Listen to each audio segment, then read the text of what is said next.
This is probably a textbook definition of extensive plyos if you've ever wanted to see it. Hey guys, what's up? This is Keir from strengthcoachnetwork.com. If you have been following the YouTube channel for a while, you'll know that about a week or two ago, we uploaded a reaction video giving some thoughts and comments on a training video that was released by Boyd Epley and the University of Nebraska football team in the mid-1990s, so right in the middle of their heyday.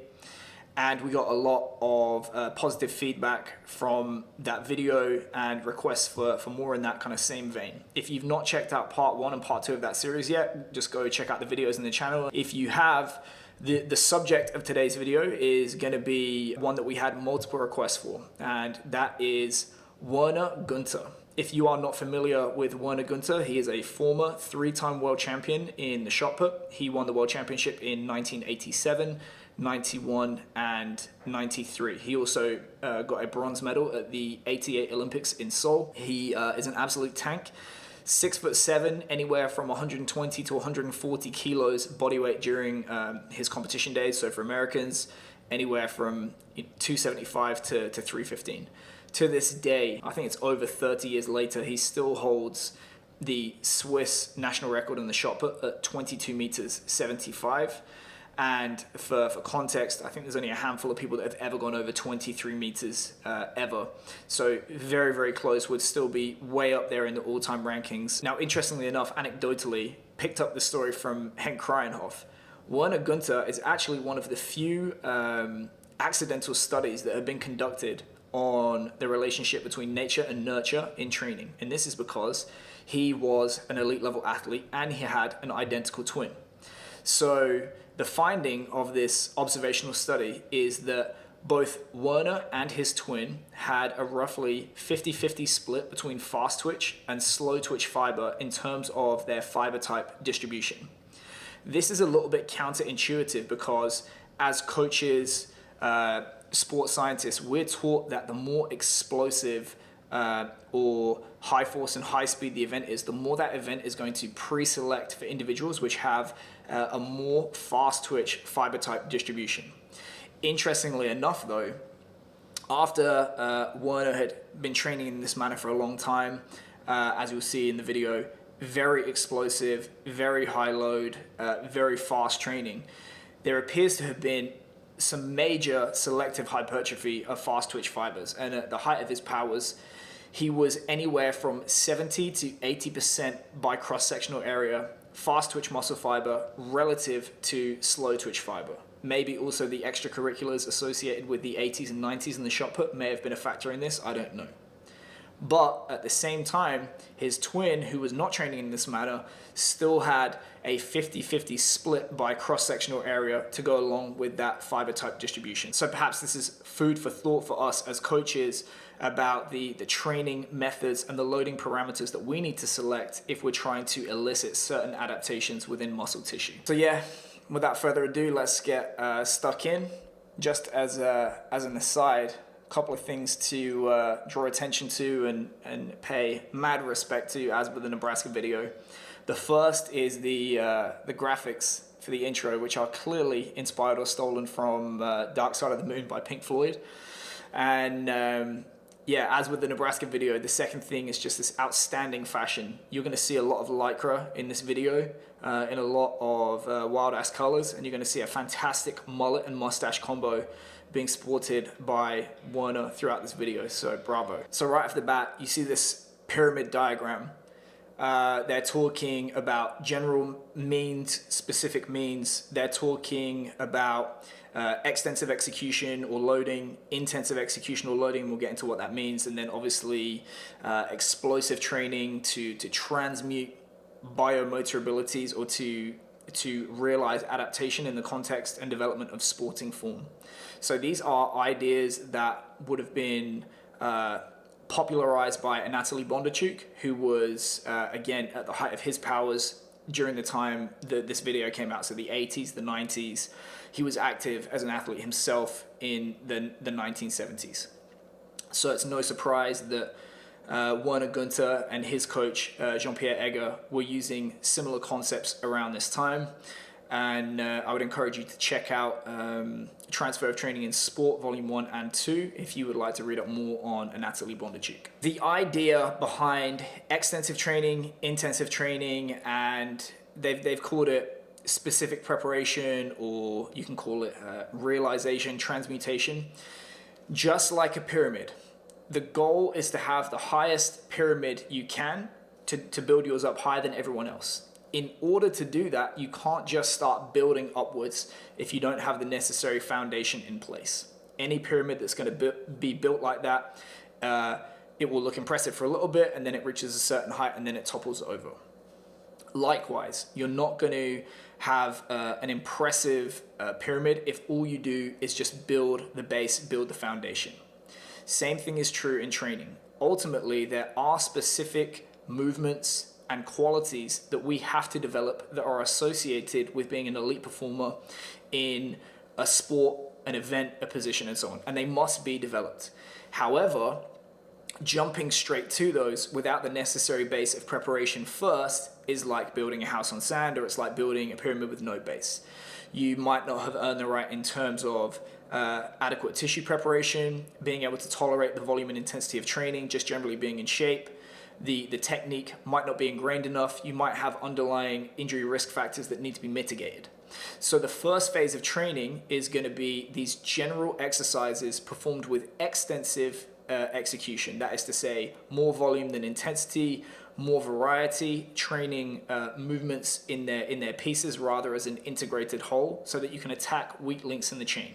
The more you train things as a whole, the more you're going to revert to type and maybe not address your weaknesses, but play to your strengths in a variety of different forms of preparation. So this first phase, the subject of this video, is going to be the general exercises and the extensive loading that provides the foundation upon which you can then build more specific exercises and means with more intensive loading down the line. The loading that they talk about is this like stepwise loading with a deload every 4th week. It's kind of just it's a minor detail. There are many ways to do it. They talk about ascending loading during the extensive phase. They talk about descending loading during the intensive and explosive phases.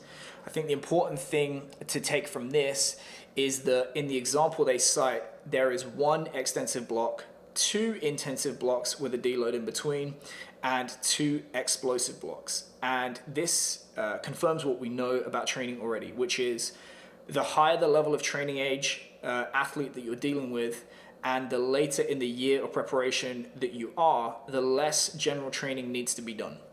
We can say, for example, that, to be an international level shot putter, you probably need to be at least 275 pounds, 120 kilos or more in order to have the necessary muscle cross-sectional area and maximal strength to throw the shot put 22 to 23 meters.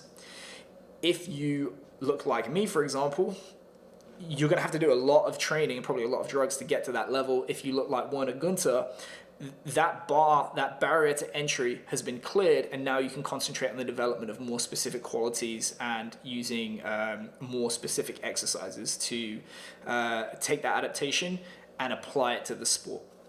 So it's not surprising an athlete at this level is only doing 1 general extensive block in this preparation. So as you can see, the exercise that he's doing does not look crazy specific to the shot put. If we use the criteria of dynamic correspondence as outlined by Yuri Verkhoshansky, which off the top of my head is magnitude and direction of force, muscles used, regime of muscular work, contact time available, angular velocity of segments involved, maybe sensory information, energy system, and so on, we can see that this really does not look that much like the shot put according to those criteria. As we said, it doesn't really matter right now because we're in an extensive general block. So that means that the focus is going to be placed more on ingraining and cementing sound technique, developing stability, balance, fluidity of movement, and addressing those weak links in the chain. Also, the video talks about preparation of the muscles, rhythm. The translation that I came up with was personalization of technique, and absolutely in elite level athletes, you have to find a way of executing sporting skills that most plays to their strengths and allows them to get every drop of performance out of their various skill set, form of preparation, and so on. Another concept it talks about in the video is the idea of a stable structure and flexible form.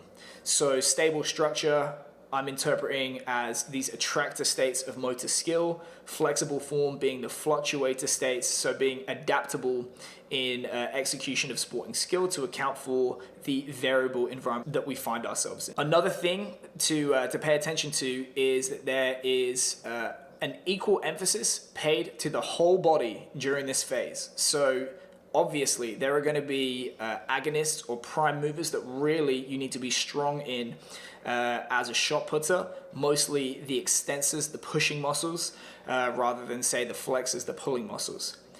Nonetheless, there is going to be equal emphasis paid to the entire body, presumably to not create imbalances. It's very nebulous, but that would be the rationale for this. Also, you can see that there is a lot of opposite side training. So although he may turn one way in competition, he's turning both ways in these barbell exercises and these med ball throws. The phrase they use is no strengthening without stretching. So my understanding of this is that yes, they are trying to develop some kind of like general strength and anatomical adaptation within the tissues, but they're also trying to create the requisite flexibility and mobility to optimally express that in the context of the skill or the sport. With regard to the weightlifting or the resistance training, this is straight out of Tudor Bomper anatomical adaptation. So you're going to see a lot of pre-fatiguing, a lot of higher rep full ROM exercises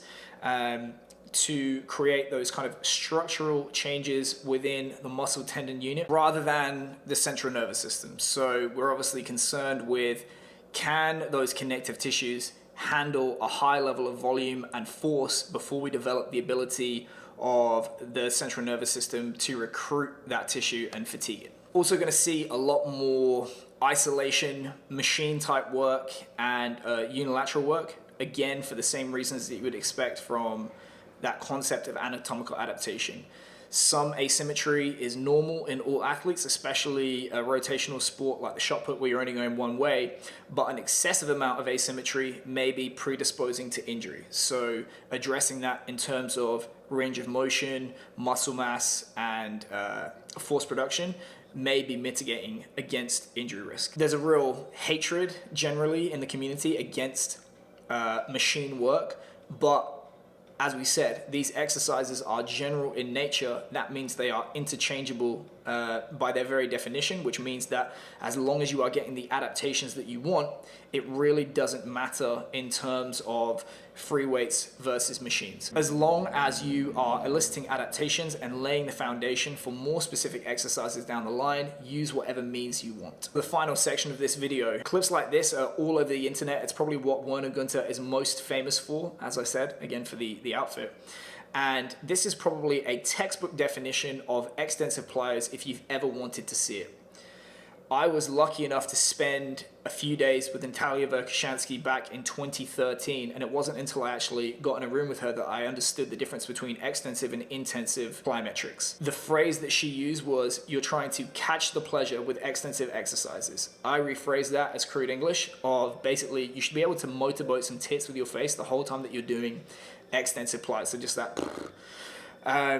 The analogy is, extensive plyometrics are to intensive plyometrics what sets of 8 are in the squat to a 1 rep max attempt. To earn the right to use intensive plyometric exercises that we've all seen, hurdle bounds, depth jumps, crazy intense stuff with big ground reaction forces, we must earn the right by doing a higher volume of lower intensity exercises. And you'll see in this video, it may look intensive to the untrained eye, but you have to remember that what would be intensive for a regular person is not going to be anywhere near intensive for an elite level male shot putter of this level of maximal strength. So don't be fooled. This is extensive work. You can see that as well reinforced by the fact that he's doing it barefoot, that they have softened the surface so that those ground reaction forces are going to be going down. And you can tell also by the number of reps that he's doing per set. These are higher rep activities, presumably to develop more tissue adaptation rather than a stimulus to the central nervous system. Another thing that you typically see in extensive exercises is you're training in a variety of different directions, a variety of different contact times, so short coupling, long coupling, and a variety of different force vectors. So you're going to see vertically orientated, horizontally orientated, and you're going to see some frontal plane activity as well. So this is the end of the general extensive loading phase. And in part 2, which we'll release in a couple of days, we're going to go into the intensive and more specific loading phase. If you enjoyed this video, be sure to like, subscribe, comment, share, and you can also switch on the notification bell so that you'll get an alert when we drop part 2 of this series. Also, if there are any more athletes, programs, videos that you would like to see a reaction to, be sure to drop us a comment, let us know, and yeah, we'll get it lined up. Congratulations on making it to the end of the video. Why don't you celebrate by watching more just like it? You can also help us on our quest to placate the algorithm gods by liking, sharing, subscribing, and commenting. Thanks.